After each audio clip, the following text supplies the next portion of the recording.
Assalamualaikum warahmatullahi wabarakatuh. Nama saya Haladi Yusuf Mukhoiris dengan NPM 2021 4350 2491. Di sini saya akan menjelaskan atau mempresentasikan tema yang berjudul manajemen pemasaran dan manajemen keuangan. Oke, langsung saja masuk ke materi yang pertama. Di sini inti masalahnya itu definisi manajemen pemasaran, strategi pemasaran, definisi manajemen keuangan, dan yang terakhir tujuan manajemen keuangan. Latar belakangnya adalah manajemen keuangan dan manajemen pemasaran memiliki akar sejarah yang sangat panjang dan telah berkembang seiring dengan perubahan sosial, teknologi, dan ekonomi. Kedua bidang ini sangat vital bagi kesuksesan usaha mereka, memungkinkan mereka untuk memahami pasar dengan lebih baik, merencanakan strategi yang efektif, dan mengelola sumber daya keuangan dengan lebih bijak untuk mencapai pertumbuhan dan keberlanjutan usaha mereka. Oke, kita langsung masuk ke materi pertama, manajemen pemasaran.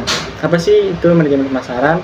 Jadi, manajemen pemasaran adalah proses perencanaan, pelaksanaan, pengaturan, dan penguasaan aktivitas pemasaran yang dilakukan oleh suatu organisasi atau perusahaan. Tujuannya adalah memahami kebutuhan dan keinginan pasar, serta menciptakan, mengkomunikasikan, menyampaikan nilai produk atau jasa kepada pelanggan dengan cara yang menguntungkan baik bagi perusahaan maupun pelanggan. Ini melibatkan penelitian pasar, analisis konsumen, perencanaan strategi pemasaran, pengembangan produk, penetapan harga, promosi, dan distribusi. Ini dengan tujuan untuk meningkatkan penjualan, memperluas pangsa pasar, dan membangun hubungan jangka panjang dengan pelanggan. Selanjutnya kita masuk ke strategi pemasaran. Strategi pemasaran adalah rencana terstruktur yang dirancang untuk mencapai tujuan pemasaran atau produk. Ini melibatkan penetapan tujuan jangka panjang dan jangka pendek, serta menentukan pendekatan yang akan diambil untuk memasarkan produk atau jasa tersebut kepada pelanggan atau target. Oke, di sini ada beberapa strategi pemasaran. Yang pertama ada teamwork, strategi, research, planning, innovation, dan analisis. Yang pertama itu teamwork. Teamwork atau kerjasama tim adalah merujuk pada kolaborasi antara individu atau kelompok dalam mencapai tujuan bersama. Dalam strategi pemasaran, teamwork adalah penting karena melibatkan kerjasama antara berbagai departemen seperti pemasaran, penjualan, dan produksi untuk mencapai tujuan perusahaan. Yang kedua ada strategi. Strategi pemasaran adalah rencana besar yang dirancang untuk mencapai tujuan pemasaran jangka panjang atau jangka pendek. Ini melibatkan penentuan tujuan, penelitian pasar, pemilihan target pasar, dan pengembangan rencana tindakan untuk mencapai tujuan tersebut. Lalu yang ketiga ada research atau penelitian. Penelitian pasar adalah proses pengumpulan analisis dan interpretasi informasi tentang pasar target, pelanggan, dan pesaing. Yang kedua ada analisis. Analisis adalah strategi pemasaran yang melibatkan evaluasi data dan informasi yang dikumpulkan melalui penelitian pasar. Analisis ini membantu perusahaan memahami efektivitas kampanye pemasaran mereka, perilaku pelanggan, dan kinerja produk. Analisis data juga dapat membantu dalam mengambil keputusan yang lebih baik. Lalu yang kelima ada inovasi atau inovasi.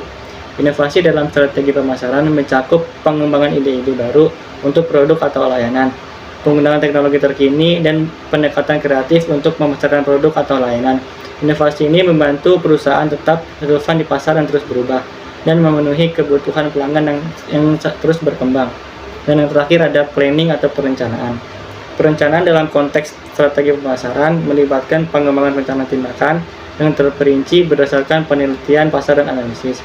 Ini mencakup penelitian tujuan spesifik, penentuan anggaran, pemilihan metode pemasaran, dan jadwal pelaksanaan.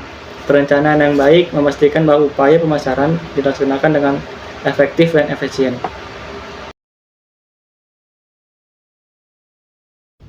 Baik, selanjutnya kita masuk ke manajemen keuangan. Manajemen keuangan adalah suatu cabang dari manajemen yang berfokus pada pengelolaan aspek keuangan suatu perusahaan atau organisasi. Tujuannya adalah mengelola dana secara efisien, mengoptimalkan investasi, memastikan pembayaran yang tepat, dan mengelola risiko keuangan agar perusahaan dapat mencapai tujuan keuangan dan pertumbuhan jangka panjangnya.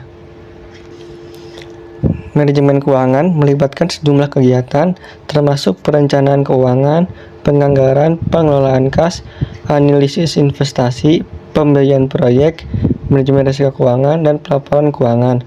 Para manajer keuangan bertanggung jawab untuk membuat keputusan yang cerdas tentang sumber daya keuangan perusahaan, termasuk dari dana internal dan eksternal. Selanjutnya kita masuk ke tujuan manajemen keuangan. Yang pertama ada mempermudah perencanaan struktur modal, maksudnya adalah mempermudah perencanaan struktur modal berarti memutuskan cara terbaik untuk mendanai operasi dan investasi perusahaan melalui kombinasi dari modal sendiri dan modal pinjaman. Pemilihan struktur modal yang tepat dapat membantu perusahaan merencanakan penggunaan sumber daya keuangan dengan bijaksana, mengurangi risiko keuangan, dan meminimalkan biaya. Lalu yang kedua ada meminimalisasi biaya dan risiko. Meminimalisasi biaya dan risiko melibatkan identifikasi, evaluasi, dan pengelolaan semua biaya operasional dan keuangan perusahaan. Ini termasuk biaya bunga atas pinjaman, biaya produksi, biaya distribusi, dan risiko-risiko seperti fluktuasi harga bahan baku atau perubahan regulasi pasar. Manajemen keuangan bertugas mengurangi biaya-biaya ini dan mengelola risiko dengan menggunakan strategi keuangan yang cerdas. Lalu yang ketiga ada memaksimalkan keuntungan. Memaksimalkan keuntungan adalah tujuan dasar dari manajemen keuangan. Ini melibatkan pengambilan keputusan investasi yang cerdas untuk mendapatkan pengembalian investasi yang optimal. Manajemen keuangan juga melibatkan analisis biaya produksi, penetapan harga produk atau jasa, dan manajemen penjualan untuk memastikan keuntungan perusahaan. Lalu yang terakhir ada menjaga arus kas. Menjaga arus kas positif sangat penting untuk kelangsungan hidup perusahaan. Ini melibatkan mengelola penerimaan kas dan pengeluaran kas dan lain-lain. Menjaga arus kas yang seimbang atau positif memastikan perusahaan memiliki likuiditas yang cukup untuk memenuhi kewajiban keuangannya tepat waktu. Sekian presentasi dari saya. Kurang lebihnya mohon maaf. Wassalamualaikum warahmatullahi wabarakatuh.